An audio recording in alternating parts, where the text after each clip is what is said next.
Hi everybody, welcome to A Case of the Jills. So this video is inspired by some of the answers that I've been getting on the intake questions that I invite clients to fill out before we have our sessions. Before you have a session with me, I will send you a list of questions to answer so that we can kind of maximize the amount of time that we have together to talk. And in a couple of the responses lately, I've been getting this sort of statement about someone's nutrition. And so they'll say something like, well, I always struggle with blood sugar issues. So upon further questioning, I will ask people, obviously, do you have a diagnosed condition with regard to your blood sugar? Do you have type 1 or type 2 diabetes? Like, is there something going on there that's clinical or that a doctor has told you about? And the answer is always no. So what's actually happening here is that people are experiencing symptoms. They're getting things like anxiety, shakiness, they might start sweating, they're nervous, they have these mood kind of swings. And then they kind of connect this to the fact that when they're experiencing those symptoms, maybe they haven't eaten in a while, maybe it's after a training session, maybe it's even in the middle of the night. So they go to Dr. Google and they type in their symptoms, and what comes out? Low blood sugar. This is a good time for me to let you know that nothing I am going to say in this video pertains to our friends that have type 1 and type 2 diabetes. One of my very closest friends, who is an ultra runner, is a type 2 diabetic. One thing I know about type 2 diabetes and being an athlete is that I know nothing about type 2 diabetes and being an athlete. So I'm not talking about that population at all. Today, this video is really talking about the population of folks who think they have low blood sugar, but actually are not eating enough. Second disclaimer to this video: if anyone wants to come on here and mansplain to me why a low carbohydrate or keto diet is appropriate for a female athlete, save your breath. I have no time for nonsense, and I won't even dignify that with a response.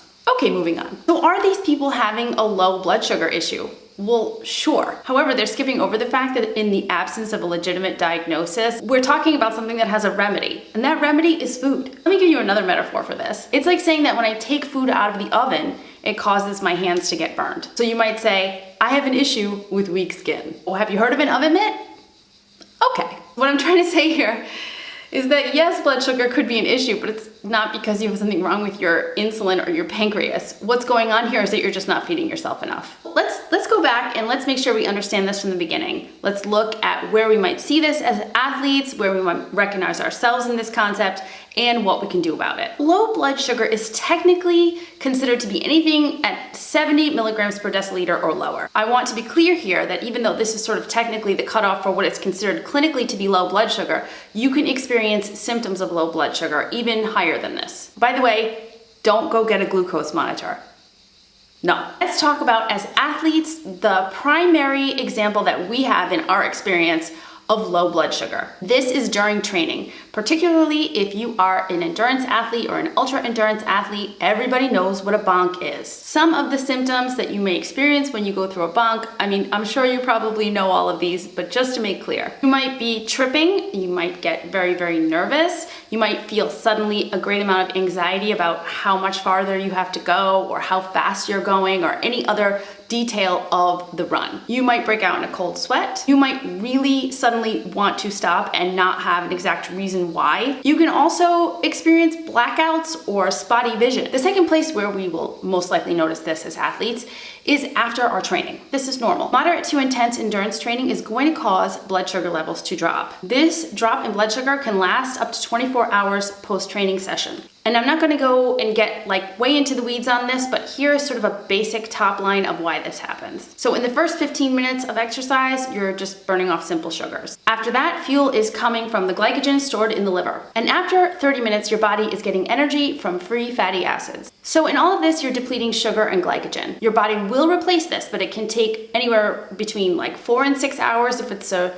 sort of regular training session, all the way up to 24 hours, and honestly beyond if we're talking about ultra marathon. Any real extended effort is going to take more time for that blood sugar to come back into balance. This is why you will feel kind of woozy after training. It doesn't have to be immediately after training. So for those of you who withhold recovery food after a training session, you might not feel hungry, you might not feel anything for a little while. But then all of a sudden you'll go to stand up. Maybe you're driving in the car, driving back home from let's say a trail or back home from the gym. Or maybe you've been sitting down for a while, on a picnic bench post-race, and then you go ahead and stand up. You will immediately feel dizzy. You'll get that sensation of feeling like blood is draining from your head. You can even black out in moments like this. This is something called orthostatic hypotension or postural hypotension. This is what happens when our blood pressure actually goes down this is related to hypoglycemia or low blood sugar. So you know that blood sugar could be an issue during the run. You know that blood sugar could be an issue after the run. These are easy and expected. We understand this because we realize somehow that we're burning calories and therefore we need to replenish them. However, we may not recognize the fact that actually existing in life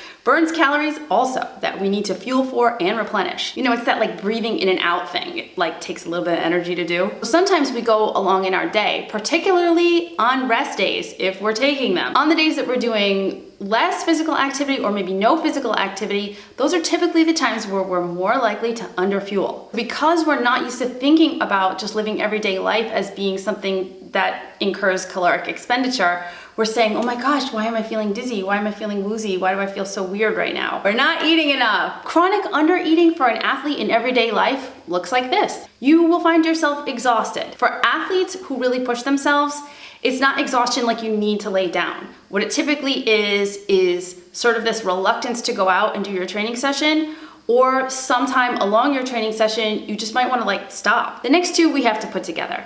We're talking about slowed metabolism and muscle loss. Slow metabolism and muscle loss both mean that you will probably end up gaining weight. You're not eating enough, your metabolic rate goes down, so guess what happens? Your fat stores increase. The worst part is that this combination of symptoms is the thing that usually invites athletes to tighten up their training and diet. So typically, though they are experiencing these symptoms, they will tend to eat less and try to add more to their training sessions, thereby making this whole situation worse. Of course, I don't need to tell you about the stress hormone influx at this point as well, and all of the lovely symptoms that you'll experience from that. If you've watched this channel for more than 30 seconds, you know exactly what that means. You may also experience acne, thinning hair, and brittle nails. You're not eating enough to grow long, strong, beautiful, healthy hair or nails. Your shit is dull and brittle. Not eating enough also looks like insomnia. It's due to a combination of all the things I previously mentioned, plus the increased amount of anxiety when you realize that you feel like garbage and you think you don't know why. Of course, hypoglycemia, low blood sugar, is another symptom of not eating enough. You're constipated, you're cold, in short, you're a delight. Aside from this, there are a lot of dangerous things that can happen from very, very low blood sugar. Really bad things can happen like seizures, a loss of consciousness, and even worse than that.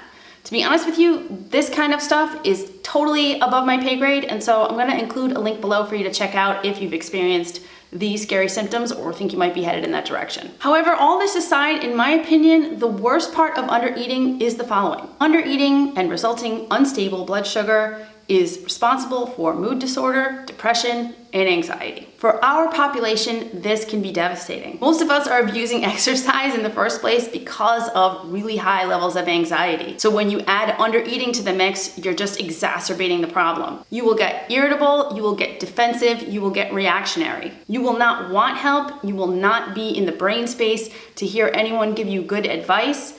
You will be more likely to hang on with a vengeance to your bad habits. And you will probably want to just run out and exercise more because that's your coping mechanism. When it comes to depression, depression is the thing that causes people to sit around, ruminate, and probably throw pity parties for themselves instead of taking action on how they can change this bad habit. Remember, all of these things I'm telling you, it's not me launching a criticism at you for undereating. These are all things I did myself also. So what is the remedy? You know what I'm gonna say. You have to eat. I don't want to make it seem like this is the easiest thing in the world. I understand that for people that have been restricting for a really long time, for people who have a transactional relationship between food and sport, this can be a little bit difficult to navigate at the beginning. I don't want to shame you. I want to help. Here are some practical tips of how to make sure that you're fueling adequately, that you're eating enough, and not experiencing those blood sugar dips. First, you gotta make sure that you're eating breakfast within an hour of waking up. This is gonna help decrease stress hormones like cortisol,